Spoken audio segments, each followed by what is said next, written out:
দর্শক, ঘূর্ণিঝড় বিষয়ে পটুয়াখালীর খবর জানাতে সরাসরি যুক্ত হচ্ছেন সহকর্মী মোহাম্মদ ইমরান।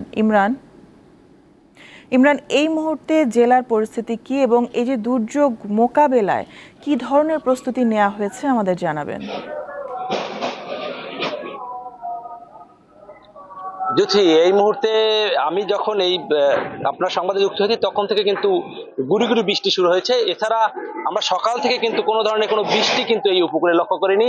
তবে আকাশ কিন্তু ঘন মেঘাচ্ছন্ন ছিল এবং বাতাসের চাপও কিছুটা বেড়েছে, সেটা কিন্তু আমরা লক্ষ্য করেছি। এছাড়া নদ নদীতে পানির উচ্চতা দুপুরবেলা যে জোয়ার ছিল সেই জোয়ারে দেখেছি স্বাভাবিকের চেয়ে কিন্তু নদ নদীর পানির উচ্চতা বেড়েছে, সেটা কিন্তু আমরা লক্ষ্য করেছি। আরেকটি বিষয় আপনাকে জানিয়ে রাখি, সম্ভাব্য ঘূর্ণিঝড় রেমাল মোকাবেলায় কিন্তু পটুয়াখালী জেলা প্রশাসন কিন্তু ব্যাপক প্রস্তুতি নিয়েছে, সেটা কিন্তু আমরা লক্ষ্য করেছি। তারা কিন্তু সকাল 10:30টার সময় জেলা প্রশাসনের দরবার হলে একটি জরুরি সভা করেছে। সেই সভায় কিন্তু আমাদের জানানো হয়েছে যে জেলায় কিন্তু 703টি মুজিব কিলা প্রস্তুত 703টি কিন্তু সাইক্লোন সেন্টার প্রস্তুত রাখা হয়েছে এবং 35টি মুজিব কিলা কিন্তু প্রস্তুত রাখা হয়েছে। এছাড়া প্রায় 25 লাখ টাকা কিন্তু রাখা হয়েছে এবং পর্যাপ্ত খাবার, স্যালাইন এবং মেডিকেল টিম গঠন করা হয়েছে এবং 9,000 স্বেচ্ছাসেবক কিন্তু প্রস্তুত রাখা হয়েছে। এছাড়া সকালে আমরা দেখেছি এখানকার যে নিজামপুর কোস্টগার্ড রয়েছে মহিপুরের, সেই নিজামপুর কোস্টগার্ড কিন্তু তারা কিন্তু মাইকিং করেছে।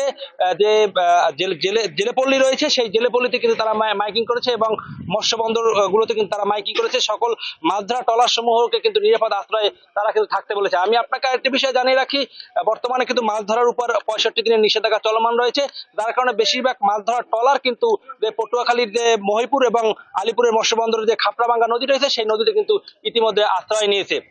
আমি আপনাকে আরেকটি বিষয় জানিয়ে রাখি, এই যে নিম্নচাপটি এটি কিন্তু আজ দুপুরে পায়রা সমুদ্র বন্দর থেকে কিন্তু 425 কিলোমিটার দক্ষিণে অবস্থান করেছিল। উপকূলীয় এলাকা দিয়ে যে কোনো সময় কিন্তু ঝড়ো হাওয়া বয়ে যেতে পারে, তাই কিন্তু পায়রা সহ দেশের সব সমুদ্র বন্দরকে কিন্তু 3 নম্বর স্থানীয় সতর্ক সংকেত দেখিয়ে দিতে বলা হয়েছে। জ্যোতি। জি ইমরান, আপনাকে অনেক ধন্যবাদ।